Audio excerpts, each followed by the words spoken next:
Hi sweeties, I wanted to show you my latest project, baking bread in the Ninja Foodi. It came out so good, so soft and just flavorful. It took a couple of tries, but we finally got it down. Let me show you what I did, but first, please subscribe to Sweet Savant. Give me that thumbs up, hit that notification bell, and now let's get into making this bread. This took a couple of tries, but the recipe I used is the same. I'll put the amounts in the description box. We're going to start with some warm water, yeast, and honey. And we're just going to proof that yeast, let it bubble and rise in our measuring cup in our warm, not hot, but warm water, just to make sure that our yeast is still alive and kicking. You know, you'd hate to start making your bread, mix in all your flour, and find out that your yeast is dead. So this little bit of honey in there or sugar kind of wakes the yeast up, the water wakes the yeast up, and it starts to bubble and foam, and that's how you know your yeast is still good. So we will mix this water, yeast, and honey mixture into our flour and salt mixture. Now, you never want to add your salt straight into your yeast because salt can kill yeast. So we'll add our salt to our flour, mix that in thoroughly, and then add our yeast, water, and honey mixture into our flour.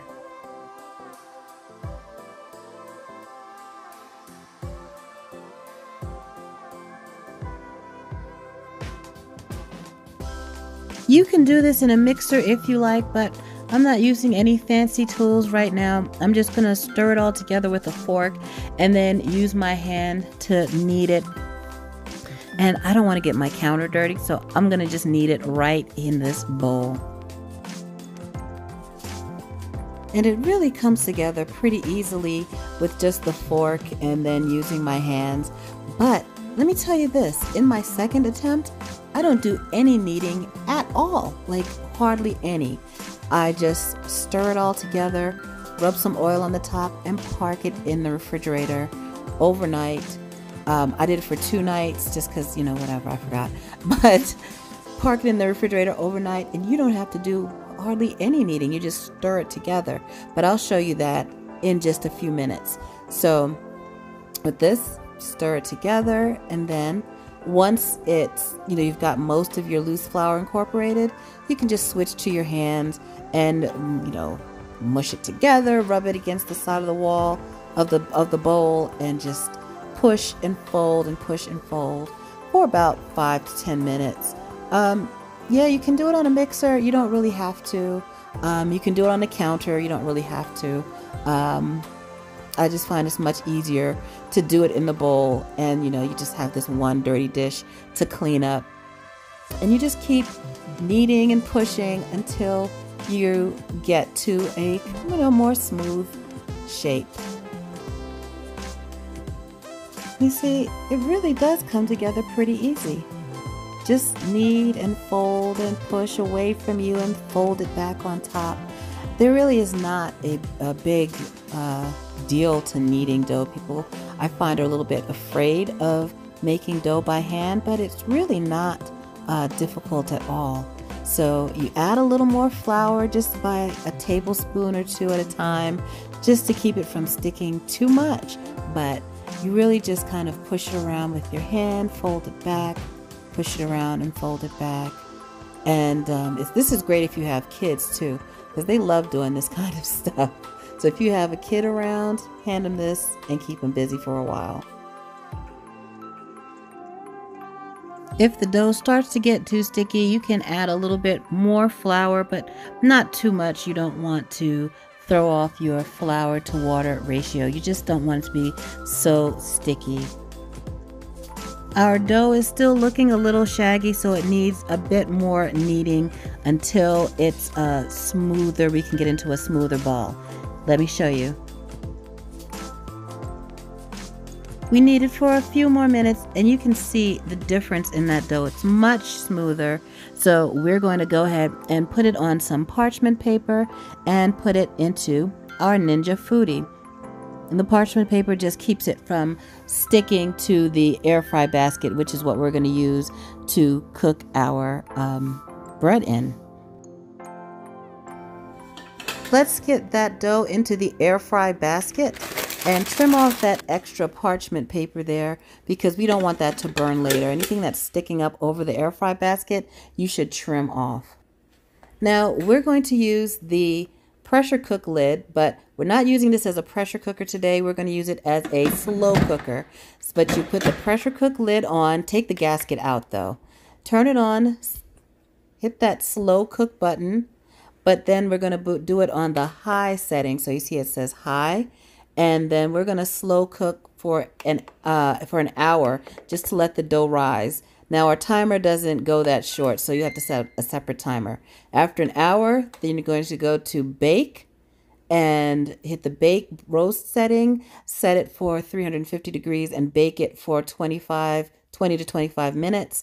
Mine overrose and collapsed, so my first attempt, I didn't like it. My family loved it, which confused me, but they liked it. They were happy, but I decided to do another batch. It's the same recipe, same bowl and everything. Mix that yeast, water, flour, honey, and salt up. But I'm not even going to knead it this time. This time I'm going to just drizzle this with a little bit of olive oil, cover it with plastic wrap, and set it into the refrigerator overnight. Actually, let this go for 2 nights and let it just rise in the refrigerator, and that helps to develop the flavor. Now, we're not really kneading this. We're just going to gather the dough a couple of times, fold it over just to get it into a more controllable shape.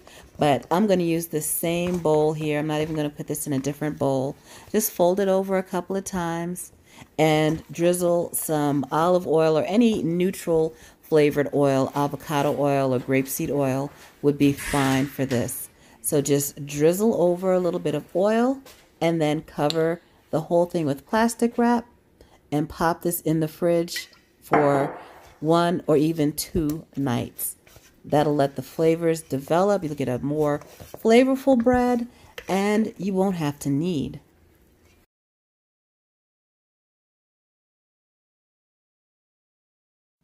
All right, into the fridge you go, and I'll see you in a couple days. Now it's been 2 days. Like I said, normally you just do this for 1 day, but I just honestly didn't feel like cooking it yesterday. So today we're going to work that oil that we drizzled over the top. We'll work it into the dough a little bit. Not much, doesn't take much work. Just kind of work it into the dough and shape it into a ball. You can put this into a loaf pan if you want, and then let it rise a bit in the loaf pan and just bake it in the oven. We're going to put it in our Ninja Foodi, so into some parchment paper and then into the air fry basket. And this is what I was talking about earlier. See, you have a lot of this excess paper. Just rip off any that is sticking above the air fry basket, because when we use the air fry lid later, the heating element on the top can burn the paper. We don't want that. So just trim your paper down a little bit so that it's not sticking out over the air fry basket. Now we're going to put this into our Ninja Foodi and use the pressure cook lid. Remember, take that gasket out because that makes too tight of a seal.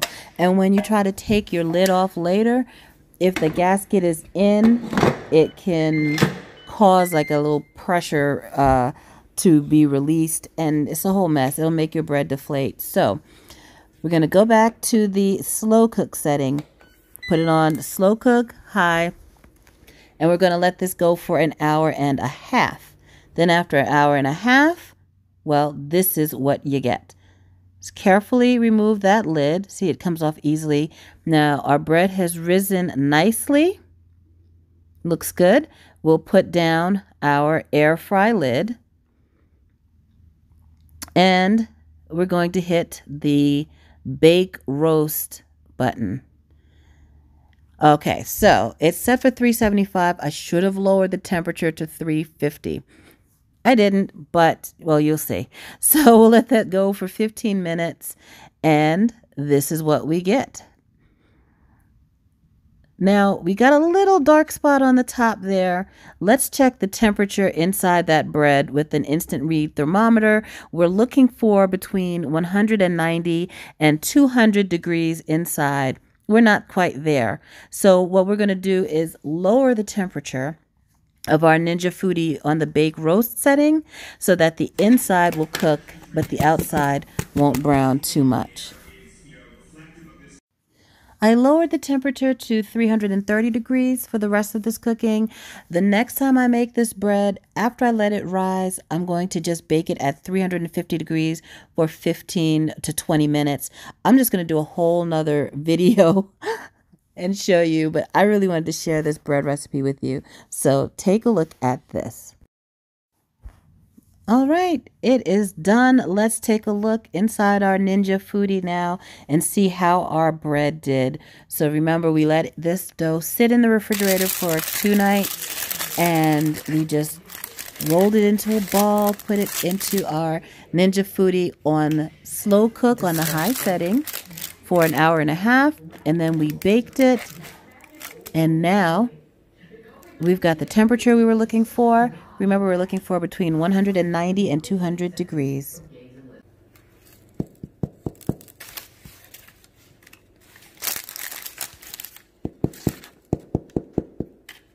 That's the nice hollow sound we're looking for. We'll let this cool for about a half an hour before we slice it. And then it's time to break out the butter.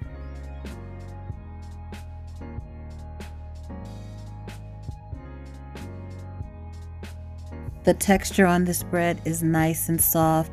It's got great flavor. I am so happy with the way this turned out. Look, if you have a Ninja Foodi, you need to make this bread. I'm telling you, make this bread. You will enjoy it. Thank you so much for watching. Please subscribe to Sweet Savant. Hit that thumbs up, that notification bell. I'll put a link to more Ninja Foodi recipes right there, and click on my face to subscribe.